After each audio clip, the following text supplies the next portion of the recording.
So, Kirsten, can you tell me if it's being recorded? Yeah, does it work? Okay, good, good.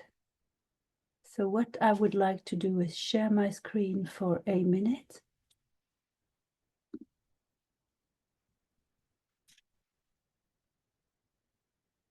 Could you please all close your eyes because my desktop is in such a horrible state. There we go. Hello, everyone. Nice to meet you all. I'm Marie Hedon, and I want to thank you all for joining us for this session, the first session of our CIVIS seminar. Before we start, I'd like to introduce this seminar to you because it marks the kickoff of a project that we've decided to set up within this European Research Alliance called CIVIS, which are 3 universities, so Glasgow, Lausanne, and Aix-Marseille are members of. So when we decided to set up this project, we gave ourselves a broad theme, which we entitled "What Past Have We Now?" Because we wanted to have a closer look at the great transformations of the relation between memory, identity, and literature in the 21st century. So this project, it's a project which starts from this huge diversity of writing to come out of Scotland in the past 20 years. And its impact on the notion of, identity and how it has changed and how it has come to be understood as and defined, actually. So, we thought that there were new writers, new themes that came out in the 21st century, new literary forms as well, or literary forms that came to the forefront, such as film poems and that kind of literature, which and also the increased internationalization of Scottish cultural production, which is the starting point for today's session. So our goal is to work on those important paradigmatic shifts this brings to this age-old nation of national identity in a Scottish context, in a way that tries to make sense of its both multifaceted and outward-looking aspects. So, in practical terms, this is a project which involves a series of webinars organized by each of the partner universities in turn.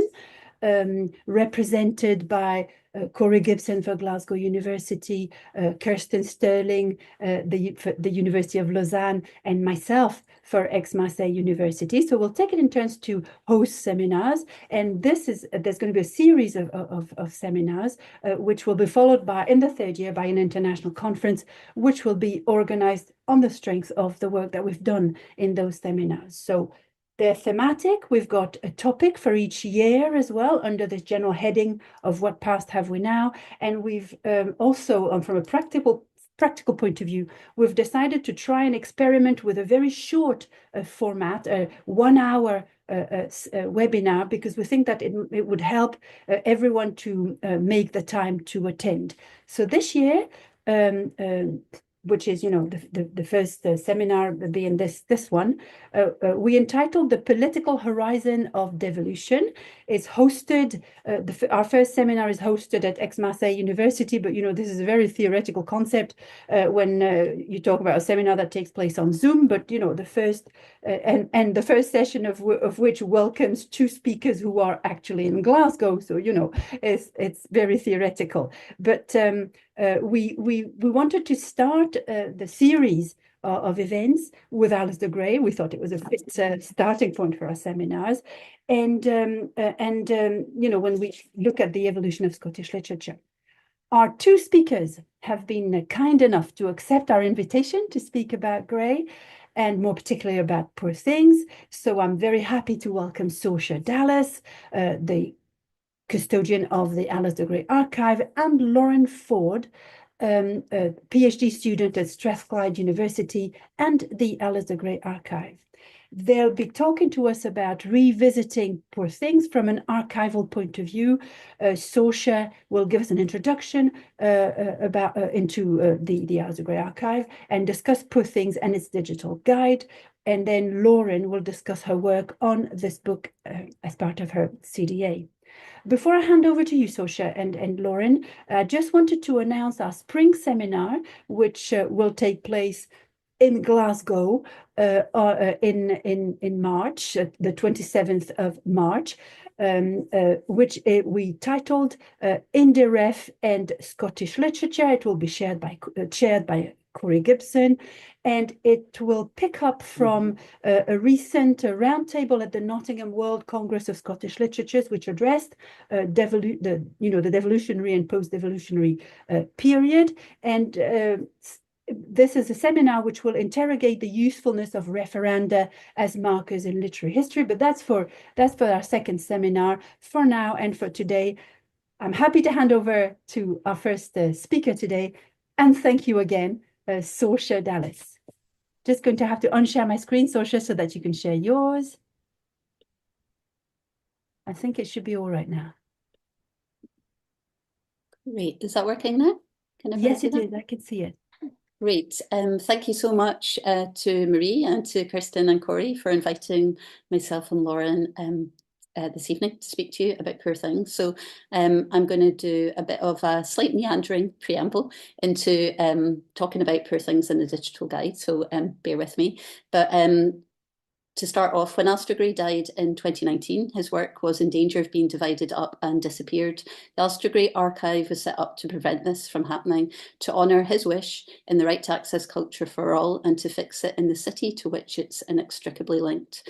Gray's entire creative practice, expansive across the visual and literary, was concerned with fixing marginalised and overlooked histories, rooting them within a continuum of making that he exposed as part of the practice. So think here about the list of plagiarisms within Lanark or the notes historical and critical within Poor Things.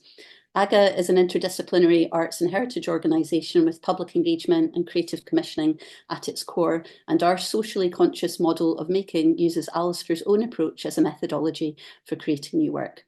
Our Poor Things, a novel guide digital resource is an example of this, but first, and in good Gray fashion, a meandering preamble as to why. Oh, let me see. So I'm trying to move between. Apologies, it's not allowing me to. Oh, there we go. One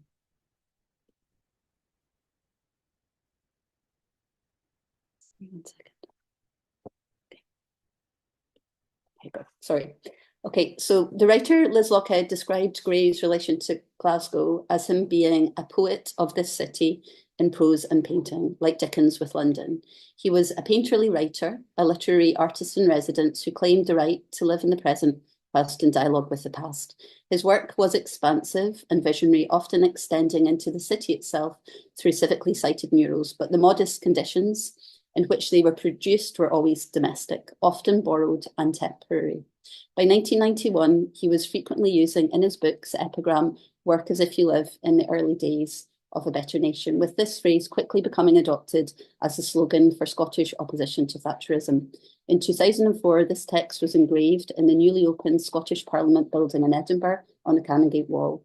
It was referred to by SNP politicians during the 2007 Scottish Parliament election campaign when they became a minority government for the first time. And if you look closely at this photograph that we have on display here, which is also at the archive by Alan Wiley, you can see Gray's earliest version of it scrawled across his bedroom wall in 1983. Gray attributes its origin to the Canadian poet Dennis Lee, showing his approach to making being rooted in the practice of others. It could also be claimed that this motto serves as a call to action for the intrepid Victoria McCandless from Poor Things, who in the same year as becoming Scotland's first women graduate of medicine, opens the Godwin Baxter Natal Clinic for working class women and children in Cowcaddens. The press scoff at the Bolshevik doctor, but her commitment to fairness for all remains until her death. Her last known letter, addressed to the Scottish poet Hugh MacDiarmid, expresses hope for a socialist future that, as we know, does not come to pass. This belief to be and do better through even economic distribution was how Gray lived his life and the conditions in which he made his work. His home was always a hive of industry, with secretaries and assistants being paid the same rate as pay as himself, £15 per hour, with any leftover money being donated to charity at Gray's resistance to acquiring and accruing financial wealth. Gray's temporary accommodation changed to one more permanent in the late 1980s when he met his second wife, Morag McAlpine, and moved into her home, with Gray describing it as being the most comfortable and stable he'd ever had. It is this room from the home that they shared that we have reinstated at the archive, although many of the items within it travelled with Alasdair from previous places. This fixing of Gray's studio within the archive and city mirrors his approach to highlighting overlooked and marginalised histories. Meeting McAlpine corresponded with Gray starting to work on Poor Things, with Morag being instrumental in providing the stable conditions in which the book was made and contributing towards its creation. So the archive is a restatement of the environment in which this novel was created, with Morag being the person to whom the book is dedicated. Morag drew the tear-stained letters from Bella which feature in the novel. They were created through Gray apparently flicking water at her while she wrote in her best handwriting, with her apparently growing increasingly frustrated and stopping sooner than Gray had planned. Morag also posed with the figure of Bella or Victoria emerging from the skull on the internal page, despite the text claiming the illustration was created not by Gray, but by the Scottish painter and printmaker William Strang. Fixing these stories and oral histories around Morag and others is a key part of what we've been working on at the archive through reorganising the collection, dedicating boxes, which you can see here, to individuals and commissioning new biographies as introductory guides. These boxes show the web of influence and support around Alasdair and record the histories of individuals that might otherwise have been lost. Through this, we can consider an archive moving past this idea of a singular artist, but using them as a pivot in a map made of others. This is what Alasdair's life was like. We believe his legacy should reflect this. We also acknowledge the ambiguities in creating biographies and the role subjectivity plays in telling a more complex version of people's lives. I mentioned the Cowcaddens area where Gray situates the natal clinic, claiming it was opened and managed by Victoria McCandless in 1890. This area also features in one of Gray's most notable artworks seen here, Cowcaddens Streetscape in the 50s from 1964, which you might have spotted propped on an easel in his bedroom on the previous couple of slides. This painting was Gray's attempt at using his art as an act of preservation to map and record a city going through a seismic shift in the early 1960s due to the motorway redevelopment. This area is one in which Gray lived and worked, with a gable-end studio and sitting room containing one of his mural artworks. Sadly, this flat was condemned and subsequently destroyed, and the mural, like many others Gray made, lost forever to local lore. Living through this period, Alasdair was witnessing firsthand the destruction of civic history around him and was growing increasingly frustrated in how poorly it was being recorded before it was being lost. His attempts to fix it chimes with the good work that many others were doing at the time in preserving endangered local histories, most notably Gray's good friends Elspeth King and Michael Donnelly. In fact, in Poor Things, Gray claims to merely be its editor, after Donnelly, a local historian, discovered the original memoir transcripts from 1909 of Dr. Archibald McCandless, passing them on to Gray to edit. All Gray claims to have done to enhance the work further was to compile historical notes and attach a letter from the deceased doctor's late wife, Victoria McCandless, refuting the entire contents of her husband's book, which, if we come to learn anything about Alasdair Gray, we know might not necessarily be the whole story. And that's not the full story on Cowcaddens either. If you look to the right-hand corner of the undulating cityscape that we've seen previously, we see three figures walking down a road behind it, which is a view of a cobbled street, a small bridge with a soot-stained house and a series of industrial buildings stacked behind. Incredibly, this is a view of Applecross, where the archive is located, and the building in which we are housed, an old whisky bond warehouse, features in this artwork and is the last remaining industrial building from that time. The ledger we have on proud display on Gray's desk maps the evolution of this artwork and shows how Gray was drawing and photographing this part of the city on which the archive is located. In fact, the page that you can see now showing the panoramic photographs of Glasgow features our building and the small bridge over the canal and the small house, which are the only three noticeable features from that time that feature within the Cowcaddens painting that still remain. And that's the enduring legacy of Alasdair Gray's work, to make us notice the civic and political changes that have happened in the city and beyond, and to prompt us to question why and who was most impacted by their disappearance. The roots of all Gray's work lies in the practice of others, and it could be claimed that nothing he ever made was started from a blank page. And this ledger that we proudly have housed in the archive is a literal example of this. as dotted throughout are entries made from the accountancy firm that had previously owned it in the early 1960s. Gray takes it into his home in 1963, not erasing what was there already, but using it as a guide to draw and annotate around. Alasdair found the ledger in a skip, and it's an example of how his proactive way of noticing extends beyond the civic and political histories he was recording to the very materials themselves. What others considered worth discarding Gray sees value, reanimating them through incorporation into his work. This approach is constant throughout his entire working life, and in the archive we have evidence of this, from sketches being made on old correspondence to paintings being formed on recycled tabletops and cupboard doors. This was all prompted by economics. His commitment to living and working in a socialist bubble in a wider capitalist world meant that having a disposable income to spend on materials was often rare. So this old discarded ledger is now one of our most prized possessions in showing how important the social and political history of the city was to the formation of Gray's work. But alongside his scrapbook drawings and photographs are also descriptive elements of Glasgow. This fusing of words and pictures to tell stories more fully is what Gray strove for throughout his life, and several of these text entries are in fact key passages from his most celebrated novel, Lanark. Gray is considered the first writer to have explored the imaginative potential of what Glasgow could hold, with his hopes of visioning alternative versions for the city, having a direct impact on the creative lives of its inhabitants. And this much quoted section of from page 243 of Lanark is often used to describe that point. But if you go a few lines before this famous quote, we see Thorn McAlpine, and they're noted walking up a cobbled street over a wooden bridge to a viewpoint over the city. And incredibly, this is the very same bridge and viewpoint at Applecross, which features in Candons. And this page from the ledger shows the view that Alasdair Gray sketched from that viewpoint that inspired these famous lines, proving again the inexplicable link between Gray and Glasgow. And now my own protracted preamble brings me here and to why we wanted to create Poor Things, a novel guide. Our interactive guide to Gray's seminal novel. As we all know, there was an Oscar-winning movie of the same name that was received to critical acclaim earlier this year. Once we knew the film had erased all connections to Glasgow, we felt very strongly about reinstating them through this guide, as recording the disappearance of the city was vital to Gray's work, and it was critical to the formation of the novel too. There's a great deal of ambiguous truth-telling in Poor Things and many conflicting narratives.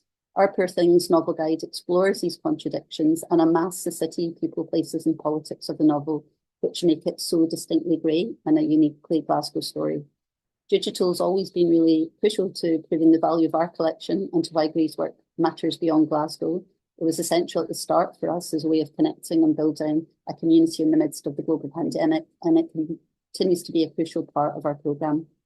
We are a very small charity who don't receive core funding, so with the limited funds that we had, we decided on rooting the novel back into Glasgow's rich social and political history, and importantly, asking lots of other people to help us create it.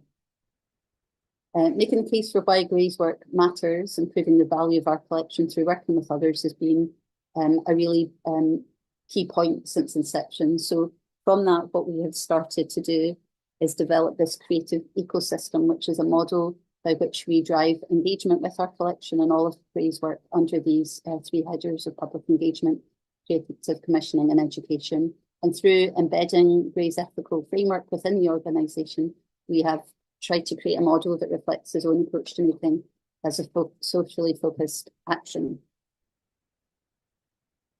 Part of the key ways that we've been doing that is to make the archive generative and a living resource that is constantly being expanded by others' engagement with it. And a good example of that is our Creative Commission series. So these series offer a unique and supportive environment for other creatives to come in and explore the cultural potential of their work in response to our collection. And for these commissions, we invite creative practitioners to respond to some element of Gray's work, practice or approach, and to explore that and create something new that is meaningfully connected to it, but also exists as a new work on its own and very much in reflection of his own approach to making too. Throughout his life, Alasdair sought to declare and celebrate his influences, seeing them as an integral part of all making, and similarly, we try and encourage creatives to do the same. And this is something we've been working on partnership from since inception with partners including creative writing at the University of Strathclyde and Gutter magazine, and we're about to work on 3 new comedic interpretations to Alasdair's work with the Glasgow International Comedy Festival. And one of the big ways that we celebrate the outcomes from that work is through our annual Grey Day, which is a bit of a riff on the Bloomsday, where we celebrate Alasdair's work more widely under the auditorium mural, his masterwork, Sistine Chapel in the West End of Glasgow. A key way to ensure the stories that we hold at the archive are also shared more widely is through education. And you'll be hearing shortly from one of our Scottish Graduate School for Arts and Humanities funded collaborative doctoral award students, Lauren Forde, and her ongoing research. We've been sharing her work, though, as it progresses and develops through in-person workshops, from online talks, and also Lauren helped contribute towards a user's guide for Cloudhaddons that we use for our portable education resource called the Travelling Archive too. So this dissemination of the research as it develops has been a key part of what we've been working on with her too. So in conclusion, I guess so much of Alasdair's work was concerned with fixing disappearing histories and making the case for the archive to exist and be supported has been the same too and remains ongoing. Building a legacy in real time has given us a real insight into what cultural stories are being supported and told, and how culture is political. As Alasdair had said, people who care nothing for their country's stories and songs are like people without a past, without a memory. They're half people. And we believe investing in these cultural stories is key, and we remain hopeful about the potential to grow them and benefit the public, celebrate community, and unlock our collective imagination. So this hopefulness to do better and be better through culture and working together is really at the heart of everything Alasdair made, and is at the heart of everything that we're striving to do in his name too. So I'll stop there and hand back to Marie. Thanks for listening. Yeah, thank you very much, Sorcha, for this, for telling us about all the important work that's being done at the Alasdair Gray Archive, and also underline this particular connection between Poor Things and Glasgow, and it's a case in point of what happened in the film, as you explained to us in your very briefly in your presentation. We're going to take questions. If you have questions for Sorcha, of course, don't hesitate to put them. You can put them in the chat. Kirsten and I will be looking at them and then putting them back to Sorcha at the end when we've got this little time for questions. But we thought that it would be better for us to listen to Lauren first, and then we can take all your questions together. So now it's over to you, Lauren.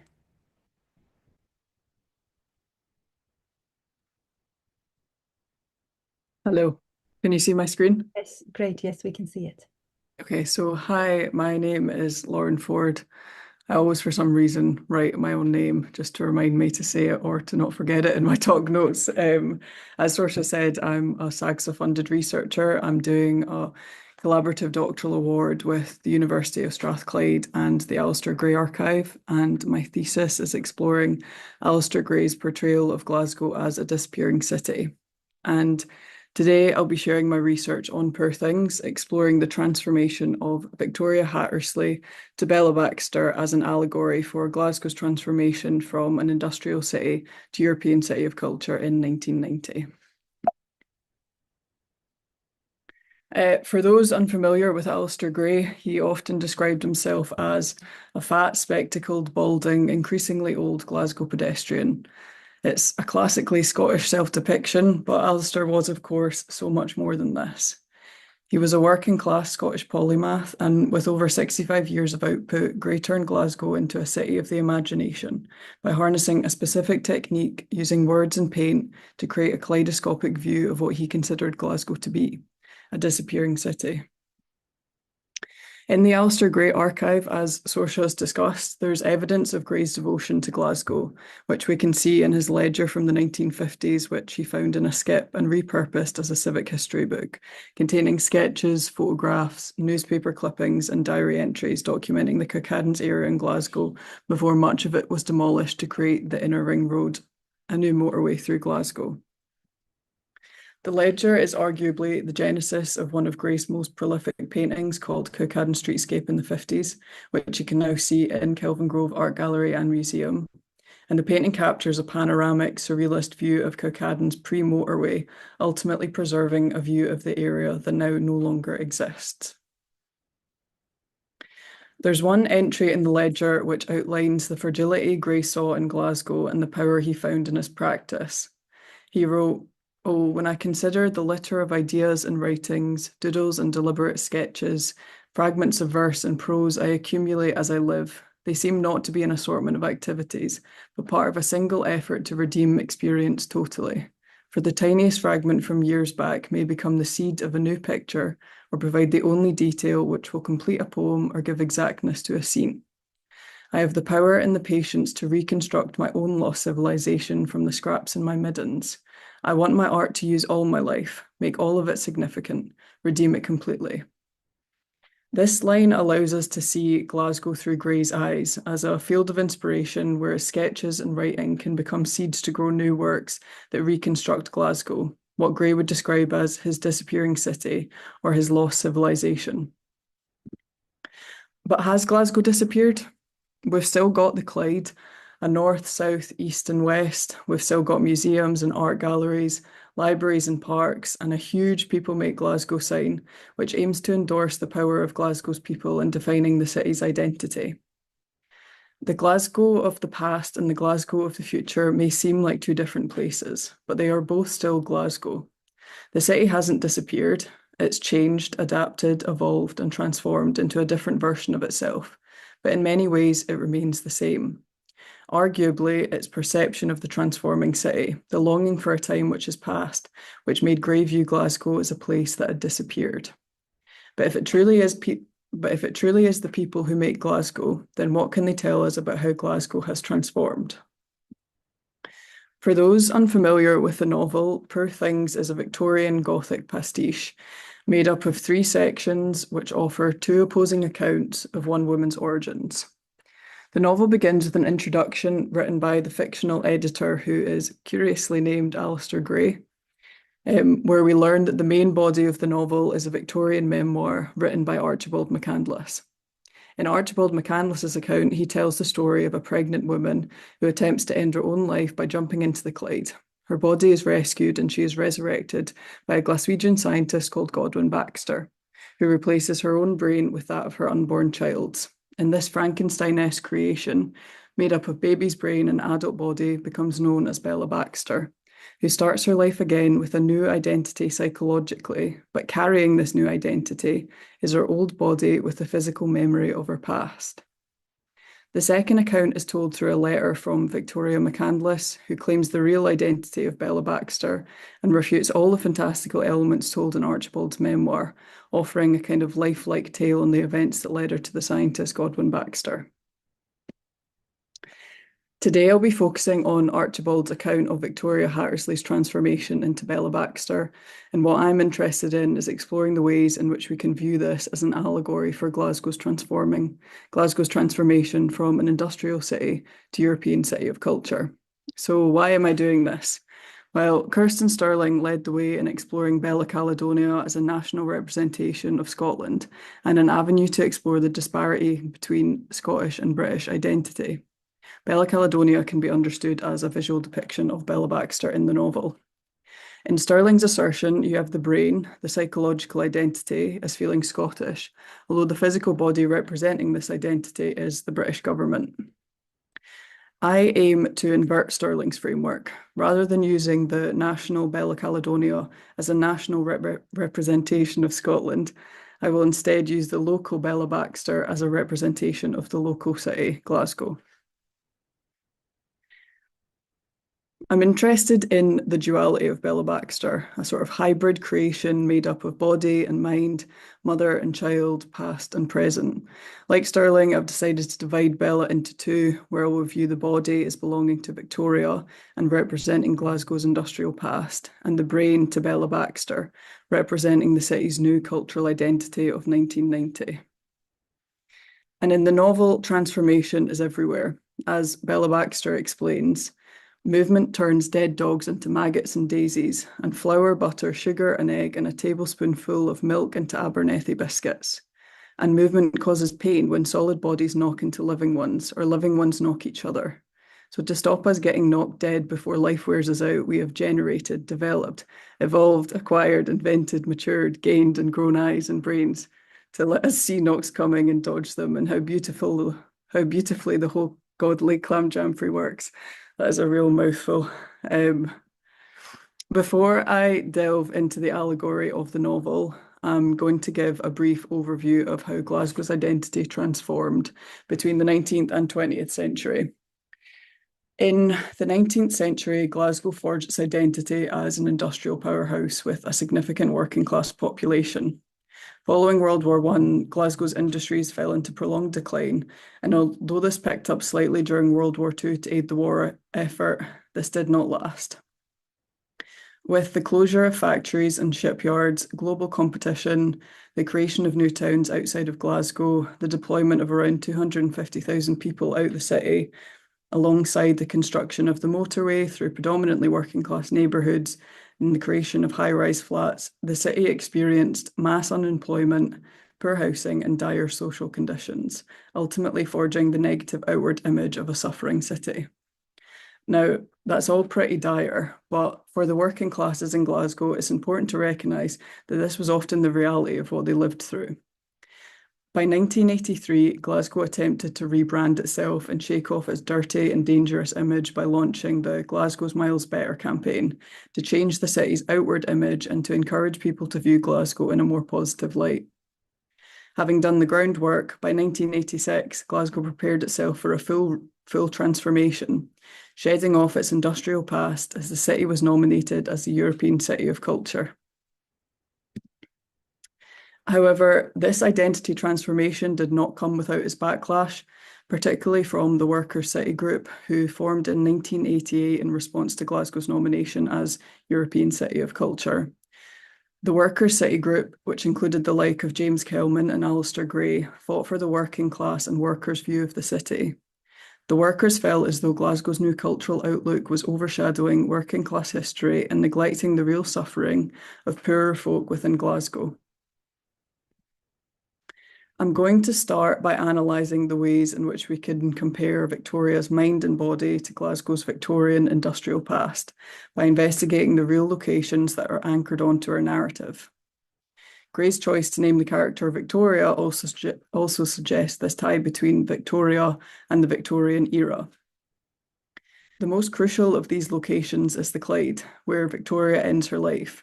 By fusing Victoria's death to a river so bound with the city's industrial success, the real Glasgow comes back into view.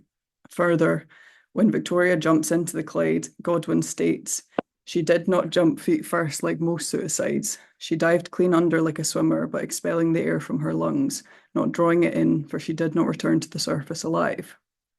We could compare Victoria's last breaths here, expelling the air from her lungs, as perhaps the last bellows of smoke leaving Glasgow's chimneys during the city's prolonged deindustrialisation. Diaz-Martinez notes that the Victorian Glasgow we see in Poor Things recovers images of Glasgow's invisible past and reclaims lost ideals of previous eras. The idea of Glasgow's invisible past is akin to Gray's lost civilization. Although Glasgow still contains the physical legacy of the Clyde, its function has changed since the Victorian era. By tying Victoria's death to the Clyde, we see the Victorian legacy of Glasgow's physical city, like Victoria's body, is not lost but transformed. As Victoria's brain is replaced with that of her unborn child's, only Victoria's body, her physical legacy, remains. This is portrayed with an unknown scar on her stomach. In the same way, Glasgow too conveys the physical memory of its past, with the River Clyde which physically divides the city in two. In the novel, we see a growing curiosity in Bella surrounding her physical past, which we know is Victoria's body. Duncan Wedderburn makes Bella aware that she has a caesarean scar on her stomach, and Bella writes to Godwin saying, "I had a baby once, God. Is that true?" We can understand Bella's question as, "Where is my creation?" Though the question should perhaps be, "Who created me?" Through Bella asking of her origins without any knowledge of her physical past, she struggles to find harmony between her physical body and her psychological identity, which ultimately creates tension between her past and present self. In Glasgow, the Clyde is an important physical site regarding Glasgow's history and identity. As historian Sidney Checkland asserts, the Clyde reorientated the city in space. From this, we can see how Glasgow's industrial identity is influenced by its physical makeup, and likewise, its physical makeup influences its identity. The Clyde is an enduring symbol of Glasgow's working class culture and an insight into the city's history. However, since the 1980s, it has been moulded to fit commercialism, entertainment, and business. Historian Ralph Richter asserts that industrial heritage sites can act as containers of memory, which provide meaning to the existence of cultural groups and their history. Although he states there are very few industrial relics that remain in Glasgow to represent the city's industrial working class history. This transformation of the Clyde has ultimately erased its working class heritage, creating hollows in identity. And in the same way that Victoria's body is left with the scars from her past, Glasgow is left with the physical layout of a city historically built for industry, both permanent physical features with ambiguous historical significance to their present identities, making the Clyde perhaps the city's biggest scar. If Victoria's body can act as a representation of Glasgow's industrial physical past, then Bella can be viewed as an allegory for Glasgow's transformed cultural identity of 1990, though if we are comparing Bella to Glasgow's new identity, then we should also consider Godwin's allegorical role as the creator of Bella. In this sense, we can understand Godwin as having a similar role to the Glasgow District Council, who conceived the new Glasgow of 1990. In 1986, Glasgow was selected as the next European City of Culture, which, for several reasons, was met with speculation. Unlike previous winners such as Athens, Amsterdam, and Paris, who were the capital cities of their respective countries and already acknowledged cultural centres, Glasgow was not the capital city of Scotland. It was the first post-industrial city to win the award, and its outward image of violence, poor health, and squalor did not project the Eurocentric images often associated with the Culture Award. In Poor Things, this is mirrored by the recreation of Victoria into Bella. Firstly, Victoria's life was deemed so abysmal that she chose to end it, and Archibald displays scepticism surrounding Godwin's creation of Bella by combining an adult body and an infant brain. Upon learning of her conception, Archibald states, "As I sipped the dark ruby syrup, I suddenly felt that Baxter, his household, Miss Bell, yes, and me, and Glasgow, and rural Galloway, and all Scotland were equally unlikely and absurd." For both the local council and Godwin, Bella and Glasgow's past was something to be ashamed of. We see this in the novel where Godwin tells Archibald that if he had reanimated Victoria, she would be put in a mental hospital or jail. And this is echoed by the local council, who believed Glasgow's past was so deeply entrenched with poverty and poor health that the only way to encourage regeneration was to wipe the slate clean and create a new identity for the city. And this can be seen in their manifesto for 1990, where they wrote, "You can't stand still. You can't rely on the achievements of the past, no matter how impressive these may have been. Glasgow's days as a great industrial city are over. Sad as this may seem, its consequences are clear. Set out to become a great post-industrial city." Further, Godwin's dissection and reconfiguration of Victoria's deceased body reveals an imbalanced power dynamic between class representation and image construction for Glasgow in 1990. For Glasgow's local authorities, the cultural arena was one of the few areas they still retained control over, as the UK's Conservative government restricted much of the local power to Glasgow. The role of Godwin in deciding Victoria's fate mirrors the local council in their reconfiguration of Glasgow's identity in 1990. Further, Godwin's upper-class status illuminates the disparity between the neoliberal business makers and the working classes during 1990. The Workers' City aired their frustration regarding this, suggesting the local council were using enormous amounts of public money to control and redefine Glasgow for an outward audience. The new Glasgow of 1990 was created through image making and reframing the narrative of a city to project a positive outward image. In the novel, Archibald raises this idea that Godwin's experiment has created a surgical fabrication. And this is echoed by the negative feelings of the Worker City group, who felt that Glasgow of 1990 was sanitising the real working class culture and cultural history of Glasgow from the synthetically created new image. If Bella, a woman without a past, is a surgical fabrication, then she too presents this synthetic quality the worker city saw in Glasgow's transformed identity. Godwin also invents Bella's past and history, stating that she's a distant niece whose parents died in a railway accident, a disaster where she sustained a concussion causing total amnesia.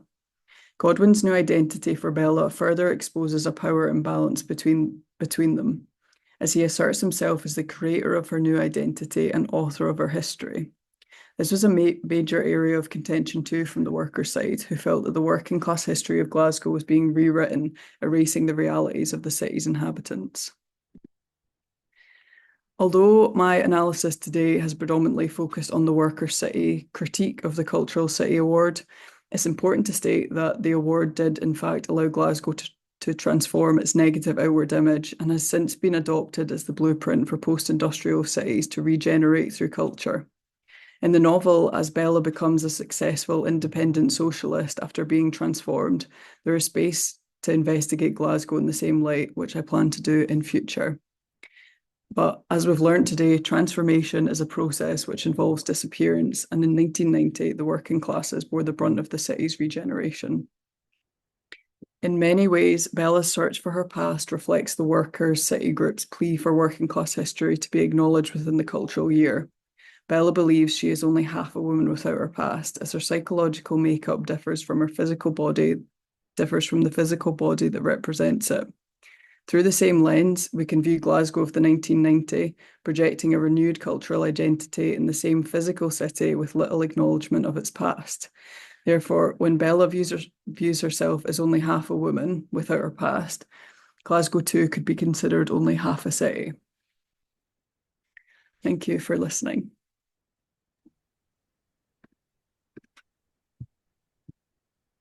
Thank you very much, Lauren, for this very interesting interpretation and new interpretation of Poor Things. You know, just when you think that everybody has that everything has been said about Poor Things, then you come up with this very interesting presentation. So I'd like to, Kirsten, did you have a look at the chat? Do we have any questions? Does anyone want to ask a question to either Sorcha or Lauren about their presentations? Maybe I can start because, you know, with the, just to bring the film, the adaptation into what you're saying, when it came out, Sorcha, I think that I know that you did a lot of events on Poor Things and on the film, and can you maybe share with us the comments that you heard about the adaptation, or what you thought about the adaptation as well? Yeah, absolutely. I guess the positive spin would be it is a creative interpretation of Alasdair Gray's novel, and bearing in mind what we've been talking about, and Alasdair's approach being rooted in the practice of others. And I think that's partly why when he met Yorgos Lanthimos, he was really excited by the potential of what he could do with it. So I think he recognised Lanthimos as being quite a unique creative, and what he could bring in terms of revisioning and reimagining and transforming that book would be something that would that excited him, and that's why he you know, gave him quite a lot of creative control. He did sign over the rights, which is something that he hadn't really done previously. So that in itself probably showed a degree of faith and support in what might come from it. But of course, as Lauren had said, you know, Glasgow and Gray are inextricably linked, and what that novel does is play around with the layering of the social and political history of place and of Glasgow in particular. So the nuances and the different layers come through in the book in different ways, and you know, particularly thinking about the notes historical and critical as well. So to have completely erased that, I mean, people asked a lot, what do you think Alasdair Gray would have thought, which I didn't want to answer because I would never want to speak for Alasdair Gray. But I think if you spend your life trying to create an imaginative and celebrate the interwoven histories and the nuanced histories within the city, I think that erasure would have been something that he would have found difficult. to take. And also, so there's one thing around that. There's also, I mean, watching the film in Glasgow was maybe a different experience from other places too. I think also the first 3 times I watched it with Rog Glass, Gray's biographer, sitting next to me. On the second occasion, we read the book at the same time as watching the film. So it felt like a very kind of rich experience of looking and listening, and also then trying to make map onto the text itself too. But it was kind of wonderful to be in a Glaswegian audience, laughing, sometimes having a sharp intake of breath on occasions, but it felt quite participatory, the experience of watching the film in that community. But I think the main negativity within the press in Scotland definitely was the erasure of Glasgow, and I guess to make the case that another version could be made within the city, but also Lauren had sort of picked up to, it's not just showing Glasgow as a place in which that novel's cited, but it's also the impact that something like that would have on the local creative economy too, in terms of working with a local cast and crew, and the whole investment then in supporting creative practice within the city and within the wider country is something that obviously would have been wonderful to have happened as well. But equally, the trade-off is that it shows the universality of many of Gray's text as well, and of course increased readership that has come as a result of Alasdair, of the film, and people being drawn back to then the book. And hopefully to picking up texts beyond Poor Things, and hopefully to exploring writers beyond Alasdair Gray as well.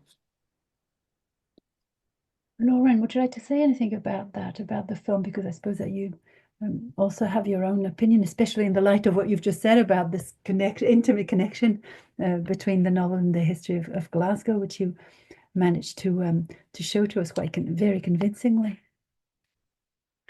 Yeah, I mean, I loved the film. I thought it was kind of bonkers, just like the novel. I think it kind of captured that spirit pretty well. It's disappointing, and it's always disappointing when any kind of Scottish literature that could turn into a film is kind of Scotland or Glasgow is then erased from that story. You know, like we don't have that many depictions on screen, one of which is Shrek. Shrek?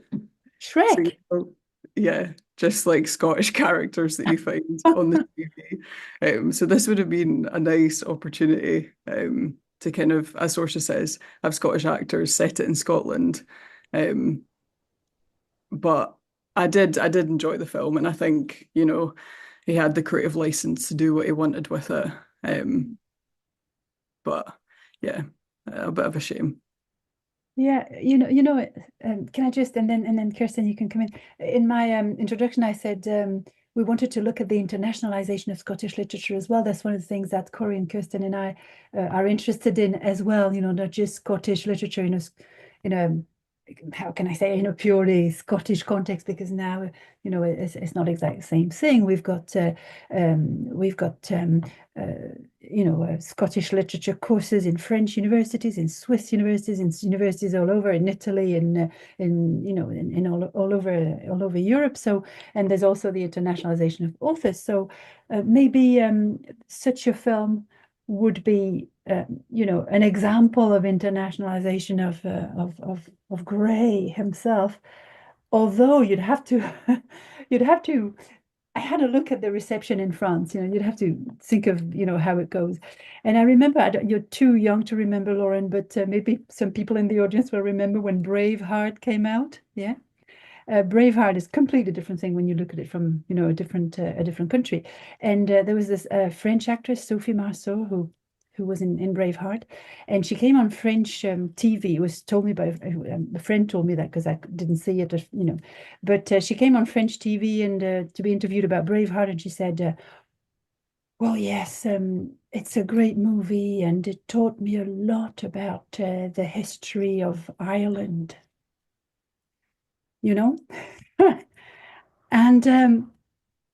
And then I look at the reception, and it's not just a story out of the blue like this, but I look at the reception of the film in France. I look at papers and the main French papers, and I learn, because there's something that I didn't know about Poor Things, that it was the product of how did they put it? Irish Irish, British, American. It's an Irish, British, American film.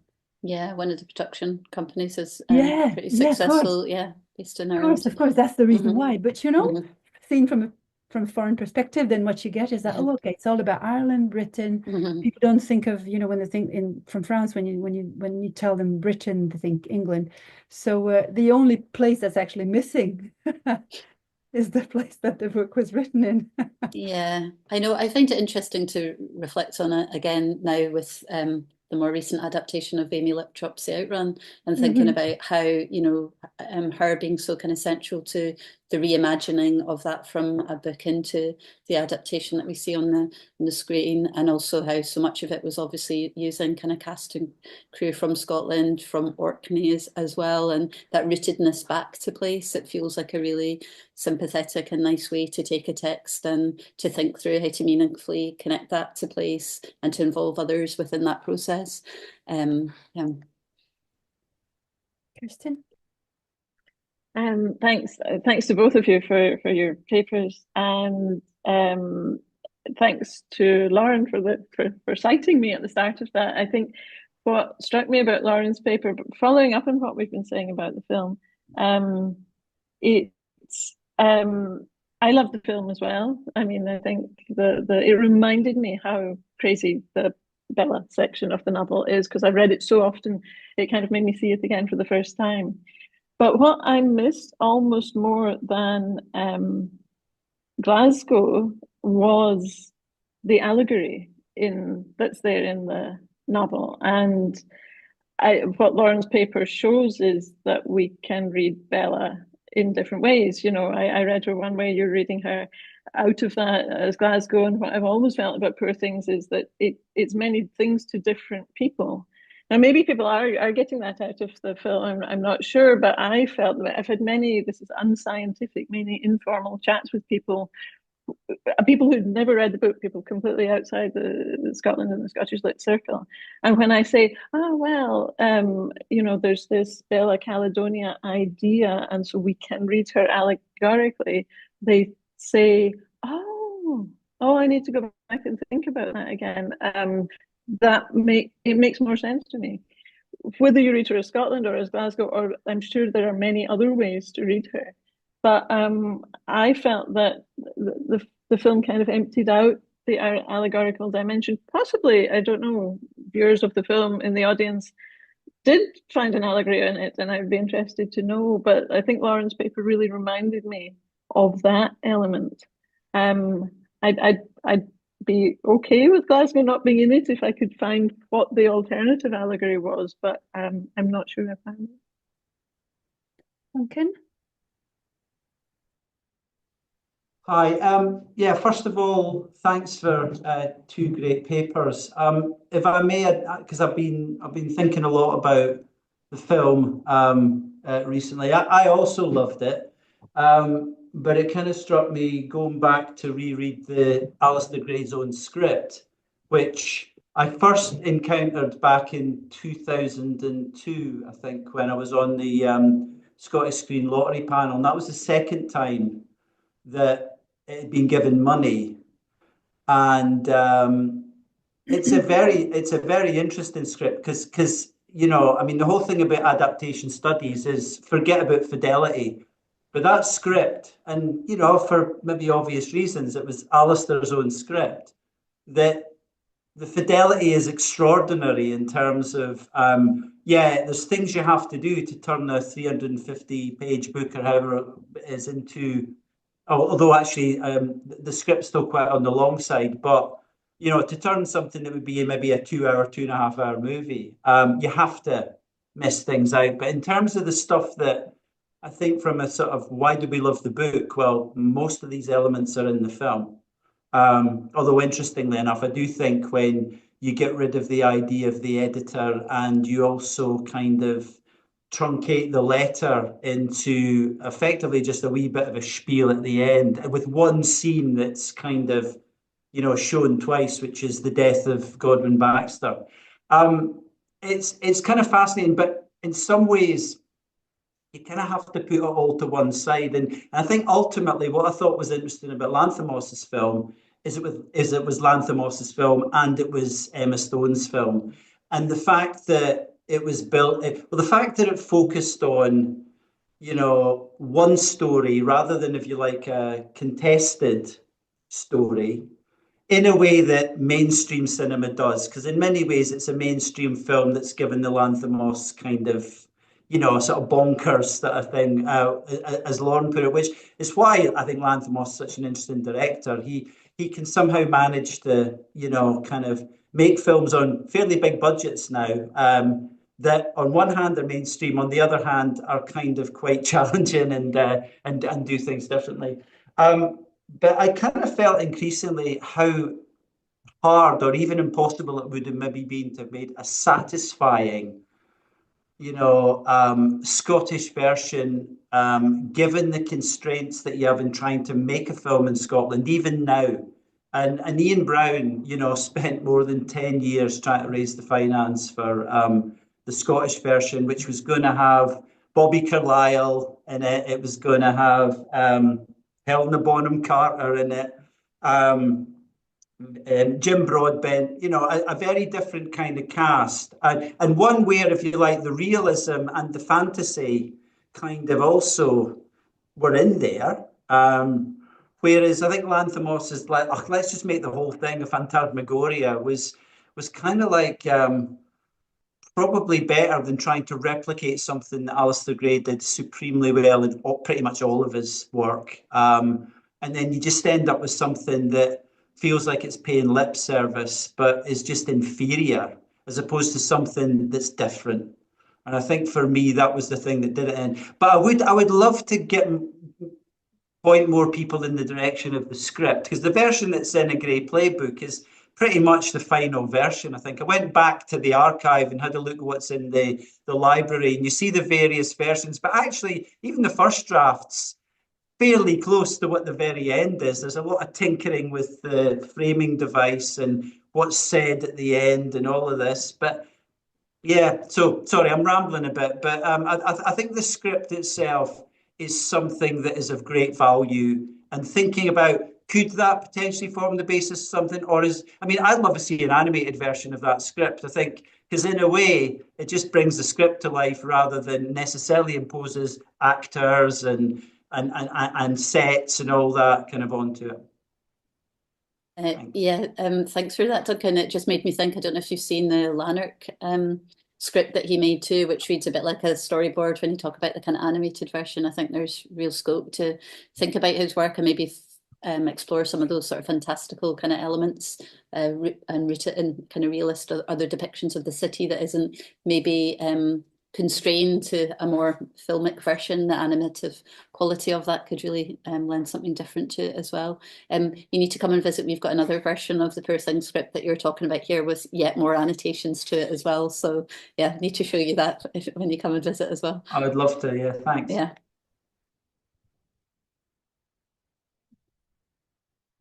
Do we have time for a quick question before we have to thank Lauren and Sorcha?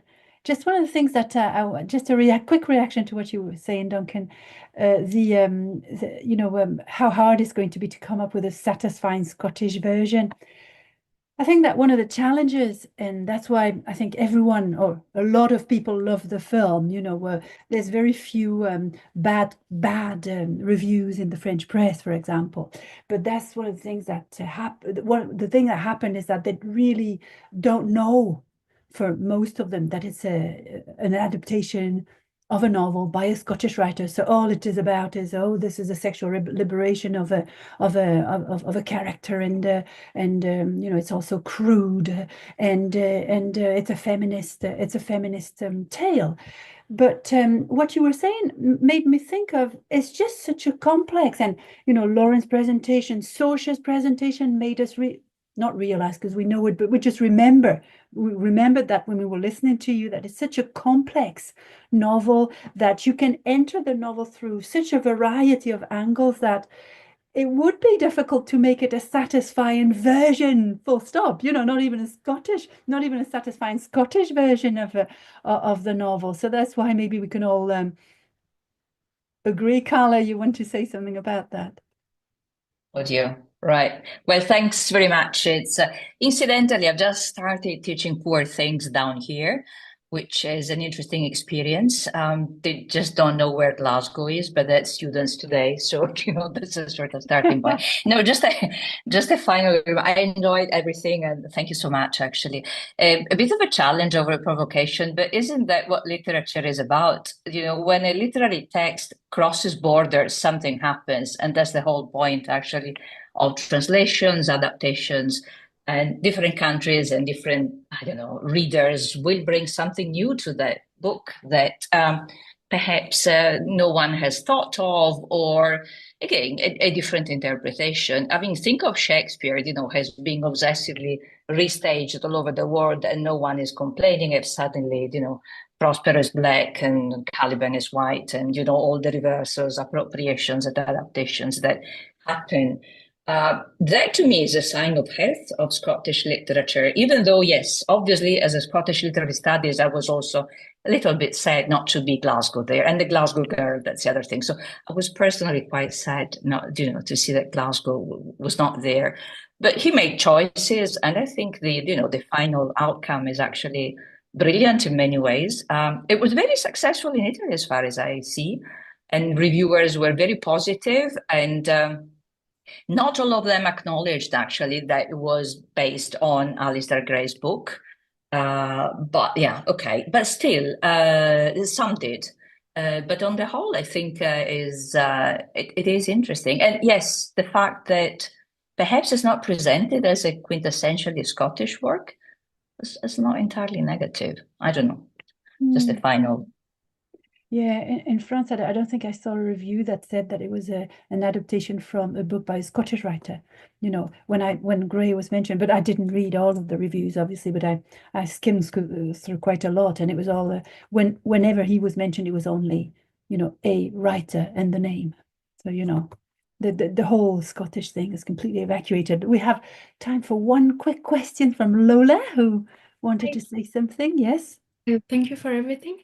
I just wanted to say that, I came to this webinar because, Kirsten is currently following me regarding my memoir. I'm writing about the movie specifically. And one thing that I encountered that may add to the discussion whether the story should be embedded specifically in Glasgow or not is that when I come across readings about Lanthimos' filmography, which has not been really discussed so far, is that he has basically three phases. He's a Greek producer who happened to be quite linked to the weird Greek wave movement, but he tried to stay away from it.